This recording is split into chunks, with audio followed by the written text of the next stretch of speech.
지구 역사상 그리고 인류 역사상 가장 특징적인 시기가 있었습니다. 과학자들은 이때를 캄브리아기 대폭발이라고 명명을 지었었는데요.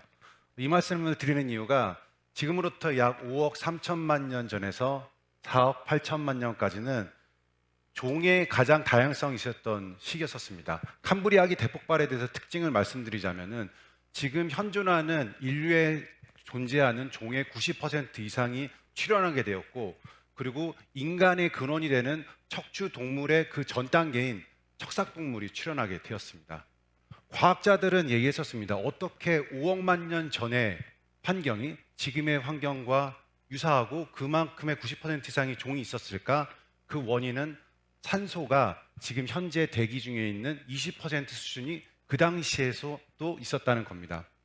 밑에서 보시다시피 그 전 단계에는 단세포나 아니면은 세포 수준에 있는 이런 종들이 이런 캄브리아기 대폭발 시점에서 굉장히 많은 종이 출현하게 되었게 된 겁니다. 그런데 이런 캄브리아기와 유사한 것이 저는 사실 제너러티브 AI, 즉 생성형 AI라고 봅니다. 사실 지난 매년 지금 현재 10년 동안 모델 사이즈는 10배씩 커졌고요. 그다음에 이 모델 사이즈의 증가와 더불어서 사실은 컴퓨팅 리소스라고 하는 연산 자원도 더 풍부해지게 되었습니다. 그러다 보니 성능도 역시 더 뛰어나게 되었죠. 자, 그럼 이런 것들이 과연 우리 투자 환경에서는 어떤 변화를 일으키게 되었나? 사실 2023년과 2024년, 2025년으로 넘어오면서 가장 큰 차이점은 2023년에는 벤처 시장에선 시리즈 C나 D, 레이터 스테이지에 약간 포커스를 맞추고 수익성에 조금 초점을 맞췄다면 2024년에는 글로벌하게 초기 투자 시장이 조금 더 활성화가 되었다는 것입니다. 그리고 이것을 조금 더 한 번 더 살펴보게 된다면은 이런 초기 시장에서 가장 큰 견인을 했던 것은 생성형 AI와 AI에 대한 부분입니다. 2023년에 21%에 불과했었던 이런 AI에 대한 투자가 2024년에는 37%, 약 80에서 90% 정도의 성장이 있었고요. 2025년에는 그 부분이 더 확대될 거라고 예상하고 있습니다. 그리고 가장 큰 딜들이 2024년 특징이 무엇이었냐면은 데이터브릭스, 오픈AI, xAI에서부터 엔트로피까지 굉장히 큰 메가딜들이 활성화가 되었다는 것입니다. 자, 그럼 이러한 메가딜들이 형성이 되었다는 것이 과연 우리 앞전에 얘기했던 캄브리아기와 어떤 상관이 있었을까? 사실 기술의 발전은 하드웨어의 발전과 소프트웨어의 발전을 떼려야 뗄 수는 없습니다. 가장 밑에 있는 반도체에 대한 발전, 우리들이 알고 있는 CPU, GPU, TPU, NPU를 비롯한 이 반도체에 대한 액세스가 굉장히 무한해지기 때문에 마치 캄브리아기에서 다양한 종을 만들어낸 산소와 같은 역할을 하게 된 겁니다. 그리고 이러한 다양한 반도체 영역을 AWS가 제공하는 클라우드 서비스를 통해 가지고 손쉽게 접근할 수 있게 되었고요. 그리고 최상단에 이제 다양한 스타트업들 같은 경우는 이러한 반도체 영역이나 아니면 이런 파운데이션 모델을 응용해서 다양한 서비스들을 만들 수 있는 기회를 갖게 되었습니다. 앞전에 말씀드렸던 그런 다양한 투자 흐름 같은 경우는 종적으로는 밑에 하드웨어에서부터 어플리케이션 땅까지 가장 큰 변혁이 있을 것 같고요.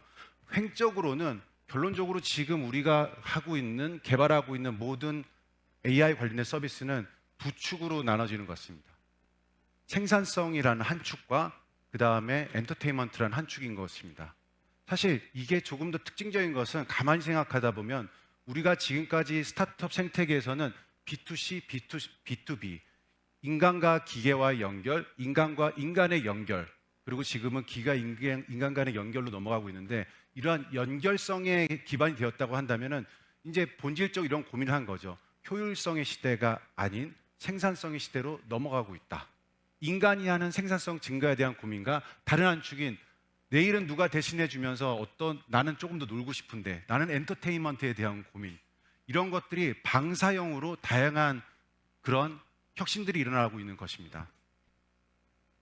자, 그럼 이러한 현상들과 투자 흐름들을 봤었을 때 어떠한 인사이트를 도출할 수 있었느냐?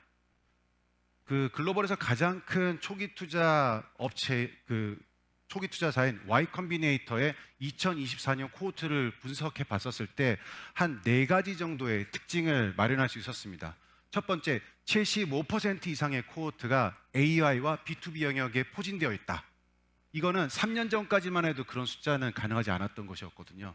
그리고 이들을 면면히 분석해 보다 보니 점점 더 팀이 작아지게 되었다. 그리고 조금 더 빨리 시장에 진출하다 보니까 연쇄 창업가들이 조금 더 많이 시장에 진출하게 되었고, 그리고 이들은 처음부터 로컬이 아닌 글로벌 진출을 타겟으로 하고 있는 사업 모델을 가지고 있다라는 것이고, 마지막으로는 작은 팀들이 한두 개가 아닌 무수히 많은 스타트업들이 전 세계에서 굉장히 많이 폭발적으로 성장하고 있다는 겁니다. 자, 그럼 이러한 특징들이 비단 미국에서만 일어나는 것이냐? 아닙니다. 미국뿐만 아니고 아시아 태평양 그리고 전 세계에서 일어나는 현상이고, 이러한 것들을 통해 가지고 그러면 한국에 맞게끔 한국의 스타트업들을 위해서는 우리가 어떠한 지원을 할 것이냐라고 해서 크게 한 3가지 정도를 뽑아봤습니다. 생성형 AI, 그리고 글로벌 진출, 그 다음에는 파트너십입니다. 첫 번째, 생성형 AI 영역 같은 경우는 중소벤처기업부 창업진흥원과 함께 2020년부터 저희가 정글 프로그램이라는 걸 운영하게 되었습니다. 특히 2024년과 2025년의 가장 큰 차이점은 인공지능과 사스 영역에 있는 스타트업들에게 조금 더 집중적으로 지원할 생각입니다. 저희가 생각했었을 때 우리가 B2B 사스 AI 영역만큼은 우리가 정말 잘할 수가 있다. 그리고 우리의 노하우, 멘토링, 서포트를 우리의 스타트업들이 글로벌 진출하는 데 도움을 드리겠다라고 했고요. VC 측면에서는 스톤벤처스나 글로벌 브레인과 같은 글로벌 VC들과도 협업을 해서 글로벌 진출에 조금 더 도움을 드릴 예정입니다. 자, 두 번째는 저희의 AWS의 글로벌 프로그램인 생성형 AI 엑셀러레이터 프로그램입니다. 작년 같은 경우는 80개 글로벌 스타트업들이 참여를 하게 되었고요. 한국에서는 라이언 라켓, 리얼드로우, 그리고 오늘 행사장에서 음성 서비스를 제공한 타입캐스트도 이 프로그램에 참여하게 되었습니다.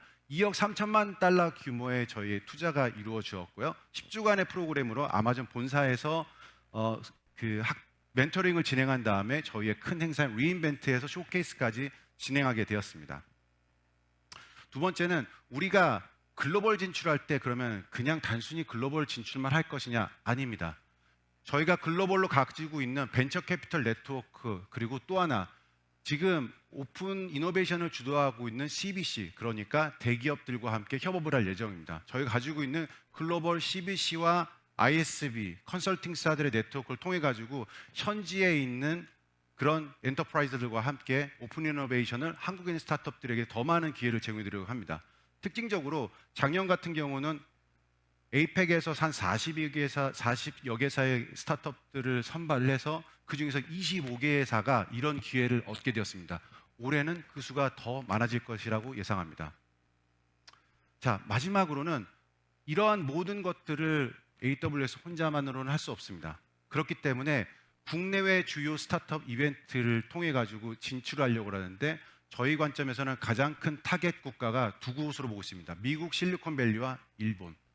자, 그럼 이런 곳들을 갔었을 때는 저희가 CES나 MWC와 같은 글로벌 행사도 있기는 하지만 유나이티드 코리아 파운더스라는 미국에서 가장 큰 한인 커뮤니티를 지원을 하고, 그 다음에 지금 현재 진행하고 있는 NVIDIA GTC, 글로벌하게 가장 큰 CBC 컨퍼런스인 GCBI, 그 다음에 B2B 사스 기업들의 가장 큰 행사인 사스타, 그리고 저희 행사인 리인벤트를 비롯한 그러한 굵직굵직한 전 세계의 이벤트들에 좋은 스타트업들에게 더 참여 기회를 드리려고 합니다.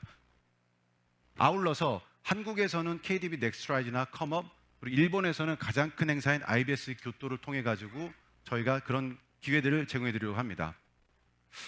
앞에서 말씀드렸던 캄브리아기 대폭발 이후에는 사실 우리 인류의 조상인 척추동물이 출현하게 되었습니다. 제가 앞전에 말씀드렸던 왜 이런 부분들을 비유를 하느냐, 앞으로는 모두가 빌더가 될 수 있는 시대가 될 거라고 봅니다. 이런 모두가 빌더가 되는 세상, 그리고 산소와 같은 그러한 무한정한 리소스를 제공할 수 있는 부분들을 AWS와 함께 하시길 바라면서 AI 네이티브 시대를 함께 열어가도록 하겠습니다. 감사합니다.